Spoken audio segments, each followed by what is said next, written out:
안녕하십니까. 불교 기초 교리에 대해서 말씀드릴 지용법사라고 합니다.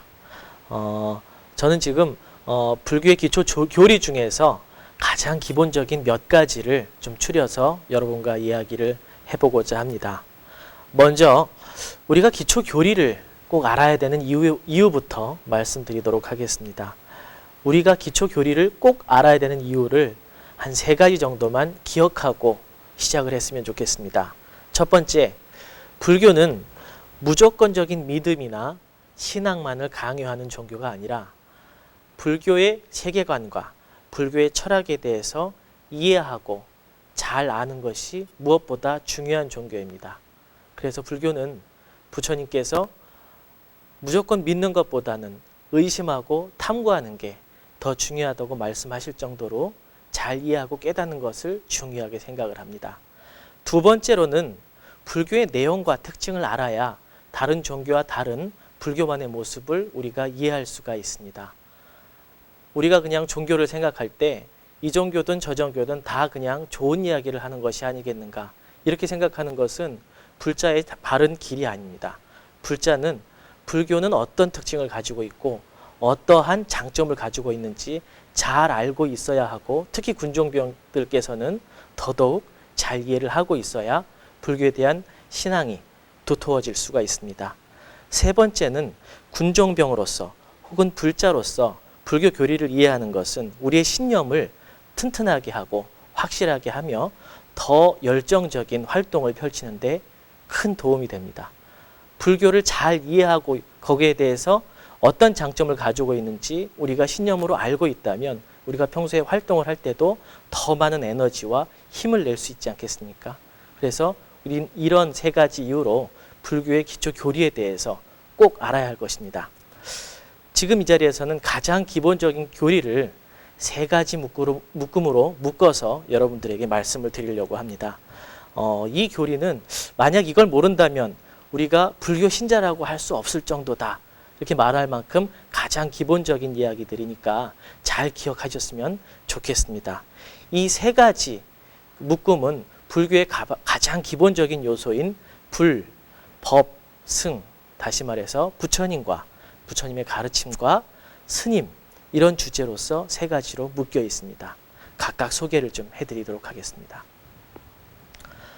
첫 번째는 부처님은 어떤 분인가 하는 것입니다. 그 중에 첫 번째는 부처님은 신이 아니라 인간이라는 점입니다. 부처님은 2600여 년 전에 인도라는 곳에서 태어나서 우리랑 똑같은 삶을 살다 가신 인간이십니다. 그리고 명상과 수행을 통해서 완전한 깨달음을 이루고 완전한 자유와 행복을 이룬 스승이신 분입니다. 사람들이 이렇게 묻곤 하죠. 불교에서는 어떤 신을 믿느냐? 이런 질문은 굉장히 잘못된 질문입니다. 불교에서는 신을 믿지 않고 가장 위대하게 깨달으신 인간이자 스승이신 분을 믿고 따릅니다. 그래서 불교에서의 신은 없지는 않으나 불교 안에서의 신의 위치가 우리가 생각하는 것과 많이 다릅니다. 불교에서는 전지전능하거나 아니면 절대자로서의 신의 위치를 인정하지 않고 우리와 조금 다른 존재, 우리와 조금 다른 능력을 가진 존재이지만 여전히 중생으로서 부처님의 가르침을 받아서 수행해야 될, 깨달아야 될 그런 우리와 동등한 존재로서 신을 생각합니다. 기억해야 될 것은 부처님은 신이 아니라 깨달으신 인간이라는 점입니다. 두 번째는 부처님이라는 말, 부처라는 말은 깨달으신 분이라는 뜻이라는 것입니다. 부처란 말은 인도 말인 붓다에서 왔는데, 이 붓다란 말은 눈을 뜨다, 세상의 이치에 대해서 눈을 뜨다, 다시 말해서 세상의 모든 이치에 대해서 깨달으신 분이다, 이런 뜻입니다. 깨달았다는 말은 세상의 이치를 알고 그 이치에 따라서 모든 괴로움을 완전히 벗어나서 완벽한 자유와 행복의 길을 이루어낸 분이다, 이런 뜻입니다. 또한 부처님이 위대한 것은 이렇게 깨달으신 내용을 자기 자신의 행복을 위해서만 쓴 것이 아니라 우리 후세의 제자들에게 평생토록 펼쳐주시고 이끌어주셨다는 점입니다. 그래서 두 번째 중요한 점은 부처님이란 말은 절대자도 아니고 신도 아니고 깨달으신 분이다. 그래서 깨달음을 통해서 완성하신 분이다. 이러한 뜻이라는 것을 기억해 주셨으면 좋겠습니다. 세 번째는 누구나 부처가 될 수 있다. 그렇기 때문에 부처님은 사실은 굉장히 많다는 것입니다. 나도 남도 그리고 잘났든 못났든 불교에서는 누구나 부처가 될 수 있다고 끊임없이 이야기를 합니다. 왜냐하면 우리 모든 존재는 부처가 될 수 있는 성품, 어렵게 말해서 불성이라고 하는데 이런 것을 모두 가지고 있기 때문에 누구나 노력하고 누구나 수행을 하면 누구나 모든 괴로움을 벗어나서 완전한 인간인 부처가 될 수 있다고 이야기를 합니다. 그렇기 때문에 불교에서는 수많은 부처님이 있다고 이야기를 하고 지금 이 순간에도 많은 사람들이 부처가 되고 있으며 앞으로 우리를 포함한 모두가 다 부처의 경지에 이를 것입니다. 그래서 불교에서 가장 당연한 말이지만 세상에는 수많은 부처님이 있고 나중에는 우리도 그 자리에 가야 한다는 점이 중요합니다. 그래서 누구나 부처가 될 수 있다는 것이 부처님에 대한 세 번째 중요한 이야기입니다. 부처님의 가르침에 대해서 말씀드리겠습니다. 부처님은 어떠한 가르침을 가르치시는가? 팔만대장경이라는 말이 있죠. 불교의 교리는 사실 다른 종교하고는 비교도 안 될 만큼 엄청나게 방대하고 복잡합니다. 그렇지만 그 중에 가장 기본적인 것을 몇 가지 꼽는다면 그래도 이런 몇 가지를 꼽을 수 있겠는데 복잡하기 때문에 좀 귀 기울여 들어주시기 바랍니다. 첫 번째, 세상은 인연의 법칙으로 이루어져 있다. 이런 교리가 있습니다. 불교에서 가장 중요한 교리 하나를 꼽자면 바로 인연의 법칙인데 다른 말로는 인과, 연기법 이렇게도 부릅니다. 세상은 인연의 법칙, 모든 존재들이 서로 영향을 주고 거미줄처럼 얽혀서 존재한다. 어려우시죠? 조금 바꿔서 우리가 생각을 해보겠습니다. 불교에서는 세상을 어떤 절대자가 창조했다거나 어떠한 아주 절대적인 존재가 좌지우지한다거나 이렇게 보질 않습니다. 모든 존재들이 다 각자 주인공으로서 존재하면서 서로 영향을 주고받으면서 이 세상을 이룬다고 이야기를 합니다. 인간의 지혜가 많이 없었을 때는 세상은 누군가 창조했다. 누군가 이 세상을 다 잘 이끌고 갖고 가겠지. 이렇게 생각했던 적도 있지만 지금 과학이 발달하고 인간의 지혜가 점점 더 개발이 되면서 이 세상은 창조되거나 누군가의 힘에 의해서 좌지우지되지 않는다라고 많은 증거들이 나오고 있습니다. 불교는 이미 이 세상은 모든 존재들이 각자 주인공이고 각자 중요하며 더 잘나고 더 못난 것이 없이 소중하면서 서로 다 얽혀져 있다는 이런 가르침을 예전부터 펼쳐왔습니다.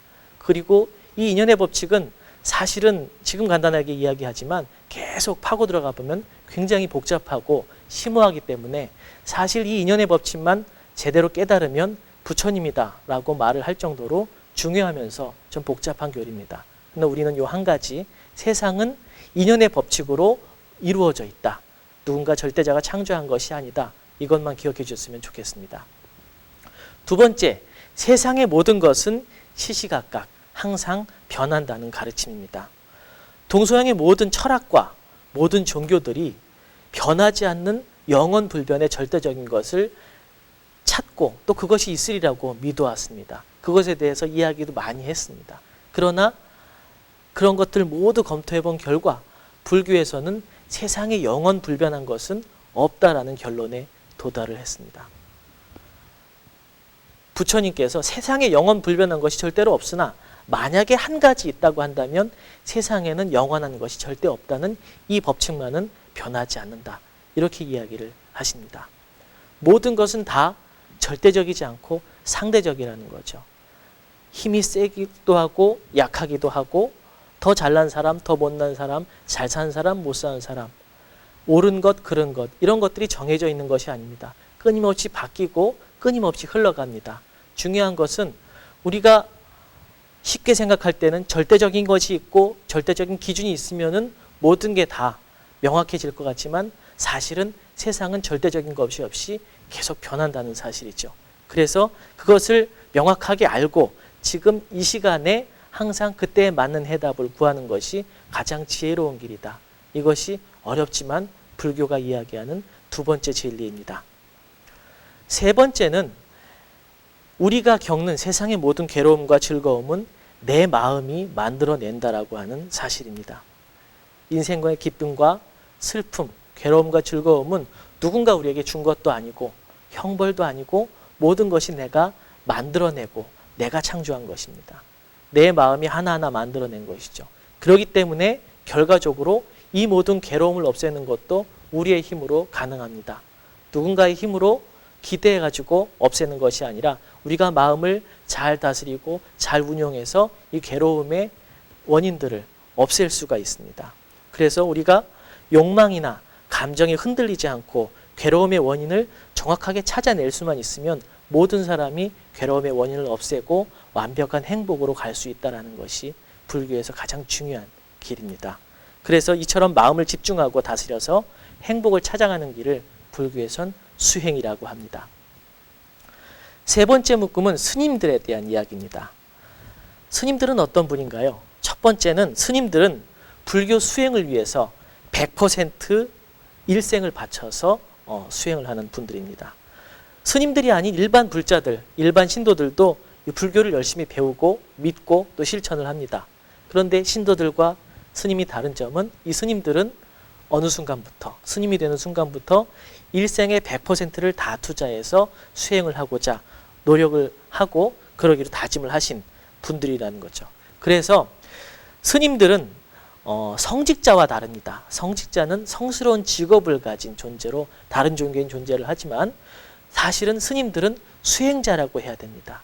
그래서 일평생 수행을 위해서 불교를 몸바쳐서 구현하고자 하는 모든 것을 목표를 거기에다 두고 사는 수행자라고 하는 것이 아주 올바른 대답입니다. 두 번째, 스님은 스승님의 준말입니다.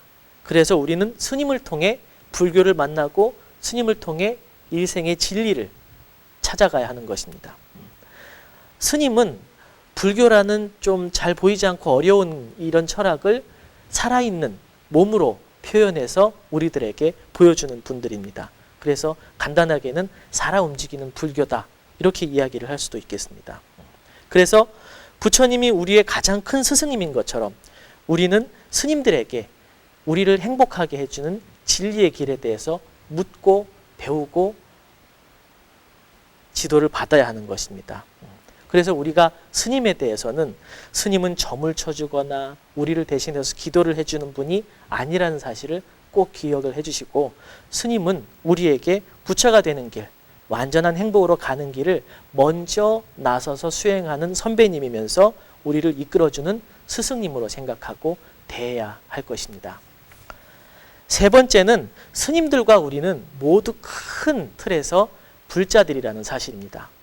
불자라는 말은 부처님의 아들이라는 뜻입니다. 다시 말하면 우리 모두는 열심히 수행해서 언젠가는 아버지의 자리에 도달할 사람, 언젠가는 부처가 될 사람이라는 뜻입니다. 그래서 불교에서는 스님이건 모든 신도들이건 불자라는 틀에서 보고 일반 불자들도 일반 신도들도 우리가 불자라고 부르고 있습니다. 스님들은 아까 말씀드렸던 것처럼 모든 삶을 투자해서 수행에 전념하지만 우리 또한 정도의 차이는 있어도 행복을 위해서 열심히 노력하는 보이지 않는 수행자들인 것입니다. 때문에 우리는 모두 예비 부처이면서 동시에 모두 같은 불자들입니다. 수행과 정진 이런 것들은 결코 스님들만 하는 것이다 이렇게 생각하지 않고 우리가 함께 가는 길이라는 것을 잊지 않으셨으면 좋겠습니다. 이런 기본적인 교리 내용을 기초로 해서 우리가 진짜 불자로 사는 길에 대해서 몇 가지만 말씀드리겠습니다. 모든 종교가 그렇듯이 불자에도 진짜 신도와 가짜 신도, 진짜 불자와 가짜 불자가 당연히 있을 것입니다. 우리 군종병들이 가짜 불자가 아닌 진짜 불자로 산다는 것은 어떤 것인가요? 가짜 불자란 바로 말로만 불교를 믿고 말로만 불자라고 이야기를 하면서 배우려고 하지도 않고 실천도 하지 않는 것이 가짜 불자겠죠. 그러면 진짜 불자로 살 수 있는 조건은 어떤 것이 있겠습니까? 첫 번째로는 불교를 배우는 것입니다. 법회에 참석하고 열심히 불교를 공부하는 것이죠. 우리가 일요법회를 비롯해서 우리가 할 수 있는 모든 법회에 열심히 참석을 하고 설법을 듣는다거나 설법을 듣지 못하는 환경에 있을 때는 불교에 대한 책을 읽고 열심히 주기적으로 공부하는 것, 나아가서 무엇인지 모르는 부분에 대해서 묻고 알려고 하는 것이 가장 중요합니다. 불교를 공부하지 않아서 불자긴 한데 불교가 뭔지 모른다면 당연히 가짜 불자가 될 수밖에 없습니다. 두 번째는 수계를 받고 계율을 지키는 것입니다. 수계식에 참석해서 가장 기본적인 계율인 불자 5계에서부터 하나하나 지켜나갈 줄 아는 것, 이것이 굉장히 중요합니다. 또한 수계식에는 법명을 받게 되는데 법명을 받는 순간부터 우리가 진짜 불자의 삶이 시작된다고 볼 수 있겠습니다. 일상생활 속에서 우리가 받은 5계를 잘 지켜가려고 노력하는 것이고, 모두 처음부터 100% 지킬 수는 없겠지만은 하나하나 지키려고 노력하는 사람이 당연히 진짜 불자이고, 그런 것이 없다면, 그런 것이 아무것도 적용되지 않는 방탕한 삶을 산다면 진짜 불자라고 말할 수가 없을 것입니다. 세 번째로는 삼보님을 잘 모시고 보호하려고 해야 한다는 점입니다. 삼보는 아까 말씀드렸듯이 부처님과 부처님의 가르침과 스님들을 뜻합니다. 삼보를 우리가 잘 모신다는 것은 가장 기본적으로는 우리가 어느 사찰에 가던 간에 법당에 먼저 가서 부처님께 삼배를 한다거나 스님들을 뵈면 스님들께 합장반배로 예를 표한다는 것, 이런 것들이 부처님을 모시고 삼보님을 모시는 시작입니다. 그리고 이 모든 것을 잘 보호한다는 것은 우리가 열심히 불교를 배우고 그 가르침의 소중함에 대해서 인식하면서 불교를 폄훼하거나 불교를 공격하거나 불교를 자꾸 이렇게 왜곡하려고 하는 사람들에 대해서 불교에 대해서 잘 전해주고 불교의 오해를 불식시키면서 보호하려고 노력을 해야 되는 것이 진짜 불자들의 중요한 실천 덕목이라는 것입니다. 마지막으로는 작은 것이라도 실천을 하자. 이것이 마지막 중요한 점입니다. 생활 속에서 실천할 수 있는 것은 정기적으로 남을 위해서 보시를 한다거나 봉사활동을 참여를 한다거나 아니면 경전을 주기적으로 읽고 절수행 등 간단한 수행이라도 늘 기도를 한다거나 아니면 다른 사람에게 불교의 가르침을 내가 아는 만큼이라도 전해준다는 것, 이런 작은 것들을 계속해서 실천해야 되고 조금 더 늘려가려고 노력을 해야 됩니다.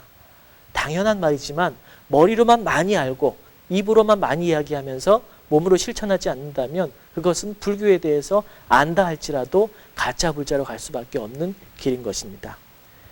이 중 어느 것이라도 내가 지금 자기를 돌아봐서 미흡한 것이 있으면 오늘 이 교육을 토대로 이 교육을 시작으로 점점 노력을 해서 제대로 된 참된 불자의 길로 여러분들이 가셨으면 좋겠습니다. 오늘 말씀 마치겠습니다. 감사합니다.